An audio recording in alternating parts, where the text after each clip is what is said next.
بسم اللہ الرحمن الرحیم۔ شروع کرتا ہوں اللہ کے نام سے جو بڑا مہربان نہایت رحم والا ہے۔ السلام علیکم ویورز، کیسے ہیں آپ سب؟ امید کرتا ہوں کہ آپ سب خیر و عافیت سے ہوں گے۔ روحانی علاج کرنے والے اکثر آپ کو فوتگی والے گھر میں جانے سے کیوں روک دیتے ہیں یا خوشی والے گھر میں جانے سے کیوں روک دیتے ہیں؟ اسلام جو ہے، اگر سورہ فاتحہ کو پڑھا جائے، سورہ فاتحہ سے الحمد سے والناس تک پورا قرآن پڑھا جائے، بندوں کو اللہ کے ساتھ جوڑتا ہوا نظر آتا ہے، اور اللہ رب العزت کی تعلیمات کو ڈیپلی پڑھا جائے تو اسلام جوڑتا ہے، توڑنے کو ناپسند کرتا ہے۔ اسلام جوڑتا ہے، اسلام خاندانی نظام، فیملی سسٹم کو پسند کرتا ہے، اور شیطان توڑنے کو پسند کرتا ہے۔ اب مریض کو کہتے ہیں آپ نے کسی فوتگی والے گھر میں نہیں جانا۔ اب جب کسی کی فوتگی ہوگی، کسی کا بیٹا فوت ہو گیا، کسی کی بیٹی فوت ہو گئی، کسی کی والدہ فوت ہو گئی، والد فوت ہو گیا، تو یہ جب اس کے گھر میں افسوس کے لیے نہیں جائے گا تو ظاہر بات ہے کہ اگلی بار وہ بھی نہیں آئے گا۔ دوریاں پیدا ہونا شروع ہوئی، اور خوشی والے گھر میں بھی یہ روک دیتے ہیں۔ کسی کا بیٹا پیدا ہوا، کسی کی بیٹی پیدا ہوئی، تو یہ ان کا لفظ ہوتا ہے کہ چھلے والے گھر میں نہیں جانا۔ تو جب آپ اس کے گھر میں، خوشی والے گھر میں جائیں گے نہیں تو وہ آپ کے گھر میں بھی نہیں آئیں گے، تو دوریاں پیدا ہونے شروع ہو گئیں۔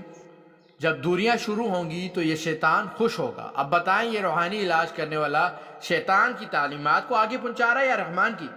اسے تو چاہیے تھا نا کہ اسلامی تعلیمات کو آگے پہنچائے۔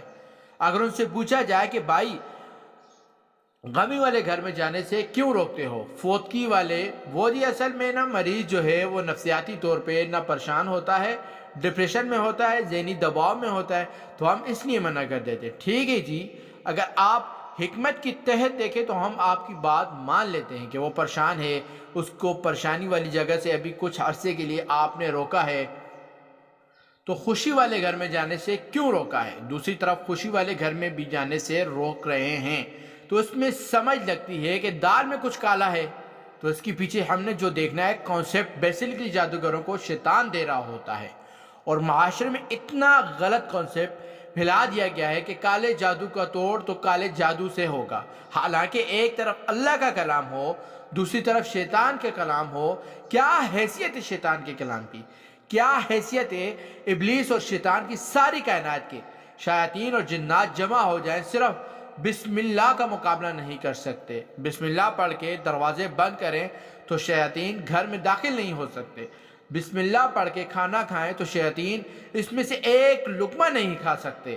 بسم اللہ پڑھ کے کوئی کام کیا جائے تو شیاطین سکڑ کے مکھی کی طرح ہو جاتا ہے۔ وہ حدیث پڑھی ہوگی آپ نے، نبی صلی اللہ علیہ وسلم کے ساتھ جب صحابی سواری پر سوار تھے تو ٹھوکر لگی تو اس نے کہا تاہی ساتھ شیطان ہے، شیطان ہلاک ہو۔ نبی پاک نے فرمایا نہیں، یہ تو پھول کے گھر کے برابر ہو جائے گا۔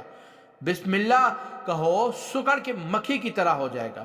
تو بسم اللہ میں اتنی پاور ہے تو سورۃ البقرہ تو بہت قیمتی سورت ہے۔ اذکار، دعائیں، ان سے تو شیاطین کی ایسی کی تیسی ہو جاتی ہے۔ ایک بات گر کی بتاتا ہوں، وہ یہ کہ شیاطین اکثر کمزور ہو جاتے ہیں، لیکن علاج کرنے والے مریض کو ڈرا ڈرا کے خوفزدہ کر کے اپنا کسٹمر بنائے رکھتے ہیں، اس کو گائیڈ نہیں کرتے۔ میرے تمام بہنوں اور بھائیوں سے گزارش ہے کہ اگر آپ ہمارے چینل پر نئے ہیں اور جنہوں نے ہمارے چینل کو سبسکرائب نہیں کیا ہے، برائے کرم آپ ہمارے چینل کو سبسکرائب کر لیں اور ساتھ میں دیے گئے بیل آئیکن کے بٹن کو پریس کر دیں تاکہ ہماری نئی آنے والی ویڈیوز کی اپڈیٹ آپ تک بر وقت پہنچ سکے۔ ایسے روحانی والے سے کبھی علاج نہ کروائیں جو آپ کو خوف زدہ کرتا ہے، پریشان کرتا ہے۔ اس کے پاس جانے کے بعد آپ کے ڈر اور خوف میں اضافہ ہو جاتا ہے۔ وہ آپ کو جنات کے فضائل بیان کرتا ہے کہ جنات آپ کی جان نہیں چھوڑیں گے۔ ایسے لوگوں کے پاس جانا بند کریں، یہ آپ کا وقت ضائع کریں گے۔ تو اس لیے خوشی والے گھر میں بھی آپ جا سکتے ہیں، غمی والے گھر میں ٹھیک ہے۔ سائیکولوجی اگر آپ کو ایشو ہے، پریشان ہیں، کچھ دیر کے لیے نہ جائیں، لیکن کہیں بار انسان پریشان شخص جب کسی بڑے غم والے کی پریشانی سنتا ہے تو اس کا غم چھوٹا محسوس ہوتا ہے۔ جب اس کا اپنا غم کم محسوس ہوتا ہے تو اس سے فیس سے کہیں بار نکل بھی جاتا ہے۔ لیکن اگر آپ کو کسی سائیکولوجی ڈاکٹر نے منع کیا، وہ ایک اور چیز، اگر آپ روحانی والے سے کوئی گائیڈ کرتا ہے، وہ بڑے گوہ سے منع کرتا ہے، تو آپ نے بڑے گوہ سے رکنے کے بجائے اسے ٹریٹمنٹ بند کروا دینا ہے۔ آپ سے مریض اور مریض کی مدر کا نام پوچھتا ہے، ٹریٹمنٹ بند کروائیں۔ مریض سے مریض کی تصویریں مانگتا ہے ٹریٹمنٹ بند کروا دینا، مریض سے ایسے جانور کا سوال کرتا ہے جو اس نے شیاطین کے نام پہ ذبح کرنا، جنات کے نام پہ ذبح کرنا، ٹریٹمنٹ اپنا بند کروا دینا۔ کوئی آپ سے ایسی بات کرتا ہے جو غیر شرعی ہے اور آپ سمجھتے ہیں کہ یہ چیز اسلام ناپسند کرتا ہے اور وہ آپ کو علاج کے نام سے آپ سے وہ باتیں کرتا ہے، تو آپ فوری علاج اپنا بند کریں۔ تو یہ سارے راستے جب بند کریں گے، یہ بات ذہن میں رکھیں، روحانی علاج میں سب سے پہلے آپ نے اپنے آپ کو شرعی دائرے میں لے کے آنا ہوتا ہے۔ بڑا گوشت روحانی علاج کرنے والے کھا سکتے ہیں، کوئی ایسا مسئلہ نہیں۔ ہاں، اگر کوئی میڈیکل ایشو ہے، کوئی اس سے ڈاکٹر نے منع کیا ہے، کولیسٹرول کا ایشو ہے، تو وہ ایک الگ میٹر ہے۔ روحانی مسائل کے ساتھ، روحانی علاج کے ساتھ بڑے گوشت کا کوئی لنک نہیں ہے۔ ابھی آگے عید الاضحیٰ ہے اور آپ عید الاضحیٰ پہ کھائیں گوشت، آپ گھر میں بھی لے کے آئیں۔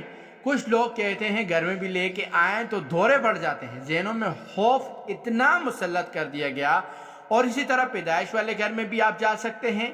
ہم نے انشاءاللہ سب نے مل کے اپنی قوم کو، اپنی بہن بھائیوں کو، مسلمانوں کو ان غلط نظریات سے نکالنا ہے جو جادو جنات کے نام پہ ایک مسلمان کے ایمان والے کے ذہن میں ڈال دی ہے، اور وہ مسلمان خوف زیادہ رہتا ہے۔ اللہ ہم سب کا حامی و ناصر ہو، اور جادو جنات کے حوالے سے کوئی بھی مسئلہ ہو، اللہ اور اس کے رسول کی تعلیمات کو فالو کیا کریں، اس کے دائرے میں رہ کے اپنے مسائل کو حل کرنے کی کوشش کریں، حل کروانے کی کوشش کریں۔ میرے بہنوں اور بھائیوں، یہ آج کا وظیفہ تھا۔ امید کرتا ہوں کہ آپ کو ہماری آج کی ویڈیو پسند آئی ہوگی۔ اگر آپ کو ہماری ویڈیو پسند آئی تو ویڈیو کو لائک کر دیں اور ویڈیو کو اپنے دوستوں اور فیملی ممبر کے ساتھ شیئر کر دیں۔ پھر ملتے ہیں ایک نئی ویڈیو کے ساتھ، ایک نئے وظیفے کے ساتھ۔ تب تک کے لیے دیجیے گا اجازت۔ خدا حافظ۔